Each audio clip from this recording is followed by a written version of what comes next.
Rob No says, I am being pressed into a new position at my job. Press ganged is the old word for what the British used to do with sailors to make them work for the Royal Navy. You're being press ganged into a new position.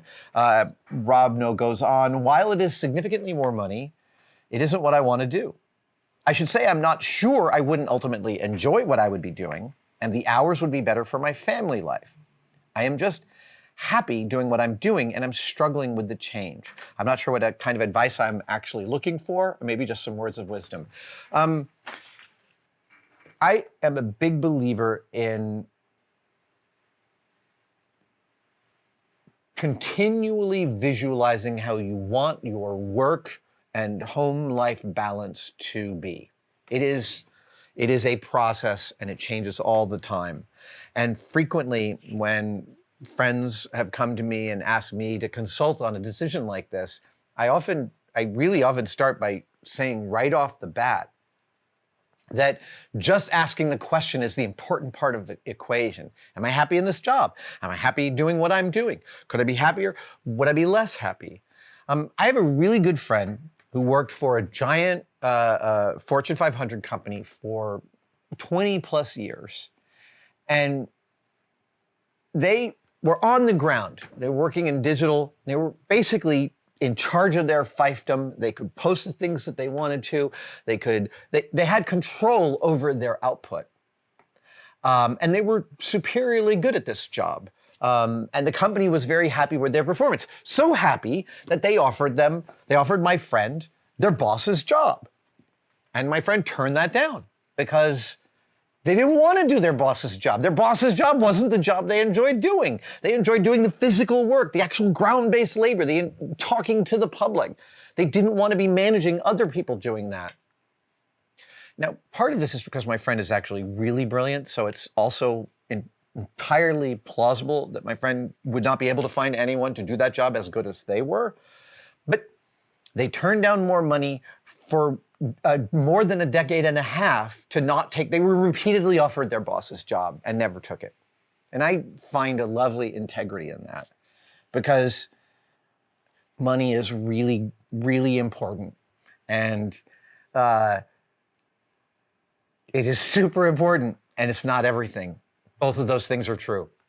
And it is an incredible grace that you can consider being offered more money to do something, and can also consider maybe not taking it. The family balance thing is the one thing that gives me just a tiny bit of pause in your question. That the new job would be better hours for your family life. I don't know whether your family life is just a partner or if it also involves kids. I personally, as a dad, was a believer in and able to execute being around for my kids. While we shot Mythbusters for 14 years, we didn't shoot on a television schedule that had us working till 10 or 11 every night. We wrapped at 5:30, 6 o'clock every day, and I didn't miss dinner with my kids, and I feel so lucky about that. All I'm gonna say, Rob No, is that you are asking the right questions. And the more you frame your questions in different ways, your questions lead to other questions, asking yourself, well, I often counsel people when thinking about future work is to think about what you want the job to feel like, not what you want to be doing. What do you want to feel while you're doing it? That is a great question to be asking yourself. And the reason I believe that I keep asking myself that question, those questions about the current state and what could be different, is that if you are regularly paying attention to that space, when new opportunities show up that can dovetail perfectly all the parameters that you've been bouncing in your head, you'll recognize it. That's the only goal, is to recognize the right opportunity when it shows up. That's my thinking on that. Mike makes ma. During your career, he says, have you been presented with a crossroad where picking one career step would possibly close the door to another? How did you ultimately make your decision, and how did it feel after? That kind of choice has been presented to me several times in my life. The one I want to tell you about is in 1999, how do I say this? How do I tell you this story so all the facts come out in the right order? In late spring 1998, I started up at Lucasfilm working at the tail end of production on Star Wars Episode 1. And I spent about 8 months working there on that, wrapping around the late holiday. And then I got work on Bicentennial Man, which was not an ILM production. It was an independent production come up from LA and filmed on Treasure Island. They built a model shop in Treasure Island, and I was hired to be one of the modelers. And it seemed like a picture-perfect job for me. Robots, mechanical robot parts, the physical, mechanical, like metal bones, all sorts of amazing props. And Norman Griffin, legendary Academy Award-winning production designer Norman Griffin, who designed Star Wars, was the production designer. Working with Norman, I had 3 meetings with him over those 2.5, 3 months I was working on that picture. Was fantastic. It was a lovely brain to get to witness at work and play. But Bicentennial Man was a rough production for those who worked on it. Whether you were in LA or San Francisco. Back then there was this whole like union between LA and San Francisco. I don't know if it still exists because I've been out for a long time, but it was boring. And it led to a lot of boring outcomes, which made that job kind of difficult. And the job was way difficult because the job supervisor in the model shop was not great at the job of supervising. That's as far as I'm going to go with that. He was not a great supervisor, and I did not like working for him. And I wanted to leave that job. But I got hired for that job in early March 1999, and the reason I know this is because my boys were like 2 weeks old when I started that job. So I was out of work when my boys were born. I get work the day after they're born. I start a week later, and it seems like, oh my God, this is amazing. I got twins. I just got work. This is fabulous. The work is really fun, and then the work wasn't really fun. So I'm grinding away on this film for a couple of months.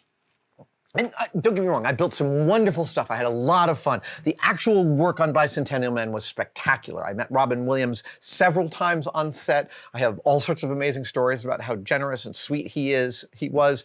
But ultimately, I hated working on that film. And I wanted to move. I wanted to go. I wanted specifically to go back to Lucasfilm because I knew they were ramping up on Star Wars Episode 2. And I knew that one of the first things they would fire up for Episode 2 was the art department. And I further knew that because I was a union member of the local 16 IATSE, I couldn't just transfer over to another job. I'd been hired on one.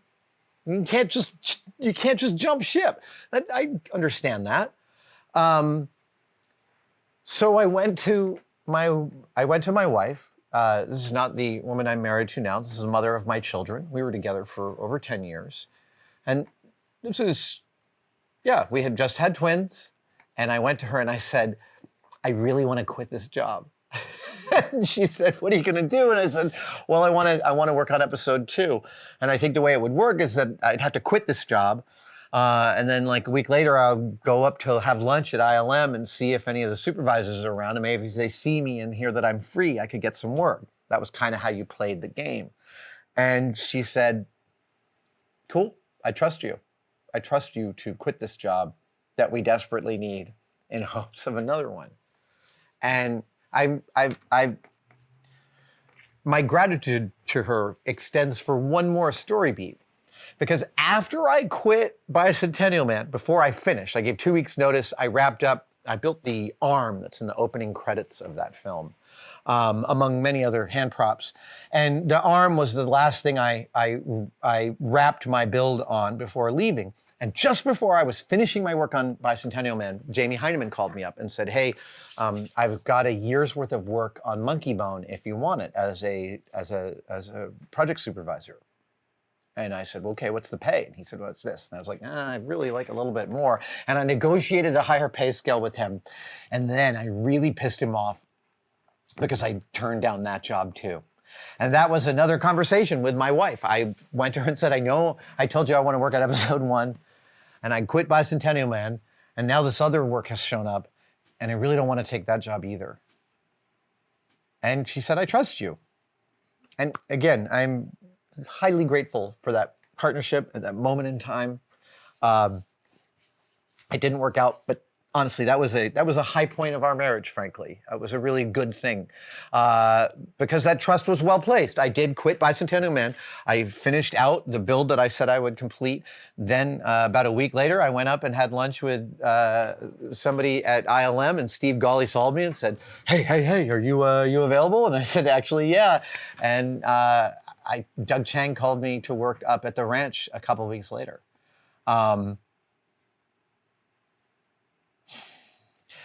Wait, you asked about... I just told the wrong story. I'm so sorry. That was in response to a different question.